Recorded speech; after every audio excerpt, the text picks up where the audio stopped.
дела, нарича се война, разделата е изхода.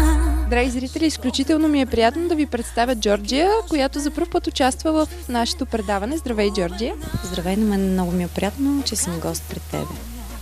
Нека разкажем сега на нашите зрители малко повече подробности около най-новото ти видео, което всъщност виждаме теб в доста интересна визия. Да, видеото исках да бъде наистина различно, да не е комерса, който до сега се е правил, да бъде нещо новаторско и се надявам, че се е получило. Вътре също така съм наблегнала повече на жестове, мимики, нещо, което до сега не е правено като цяло.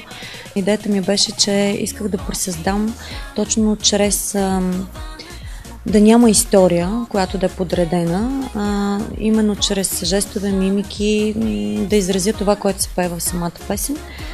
И за тази цел съм поканила едни много красиви девойки, които се справиха блестящо. Много им благодаря. Това са Теди Цветкова, Надежда Ламбрева и Гинтяна Халити. Надявам се да се хареса, макар че наистина е нещо така ново. И въпреки това обаче все пак трябва да надграждаме, нали, това, което правим в музиката. Тя е така доста бързо се развива, така че се надявам наистина проекта да се хареса. Името ми днес е силната жена, постигам всичко сам сама. Разбрахме също така, че текстът на самата песен е лично твой. Да, текстът е мой изцяло. Някакси реших да пресъздам една нотка от моя живот. То останало в миналото, естествено. По принцип, доста обичам да си пиша неща, които ги чувствам. И не знам, според мен се получи интересно. Не мога да те променя. Разбрахме също така, зад кулисите казваме, че ще има и английска версия на парчето. Да, английската версия, тя даже вече е готова. Казва се Love Devotion, отново е по мой текст. Работи със същия екип, който засне и първия. Това са Евомир Пешев и Станислав Савов. Между другото, концепцията, която е в този клип, тя отново е в такава насока. Има допълнителни кадри към доразвита самата тема, така че мисля, че се е получило доста интересно. Не знам, според мен нещата, които се опитвам да правя, са наистина, как да ти кажа, по принцип съм много така максималист и се опитвам да правя неща, които да бъдат по-различни и знам, че по-трудно се приемат, но въпреки това държа наистина да се различавам като изпълнител. Както виждаш и като стил и така нататък, искам да бъда себе си. Може би тук е мястото да попитам дали стайлингът в твоите видеоклипове е изцяло твоя идея или се доверяваш на друг? За в момента до сега това, което сме направили като видео, да, изцяло аз се занимавам. Приятно ми е, хубаво, като една жена да се обикалям по магазините.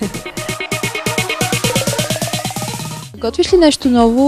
В какъв аспект може би ще бъде то? Дали пак ще бъде на английски? Ще продължиш ли в този стил? Да си призная, си падам по по-модерните ритми и мисля в тази стилистика да си изграждам бъдещите планове като реализация. Вече оттам нататък как ще се случат нещата, не знам, но усърдно се работи, няма да има спиране.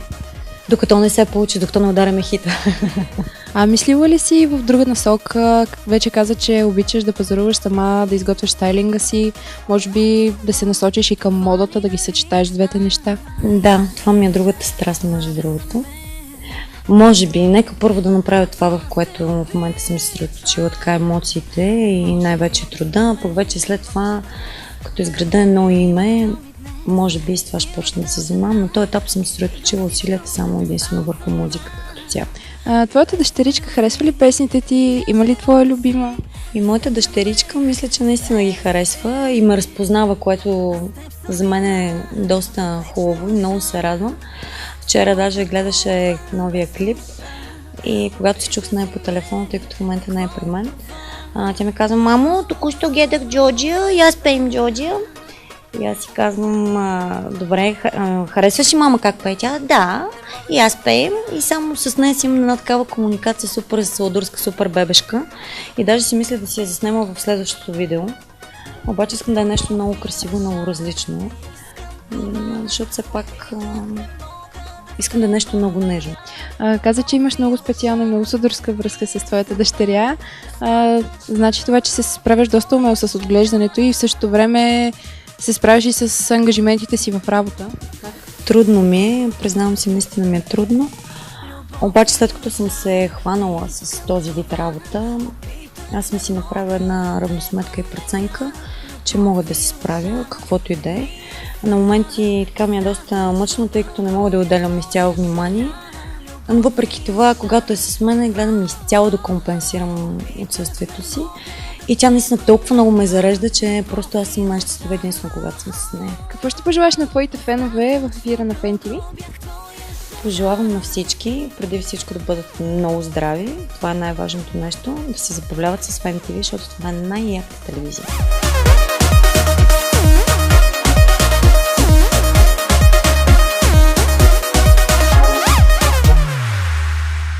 Таковаш ли? Снимаш ли? Записваш ли? Записваш. Таковаш. Ама записваш сериозно?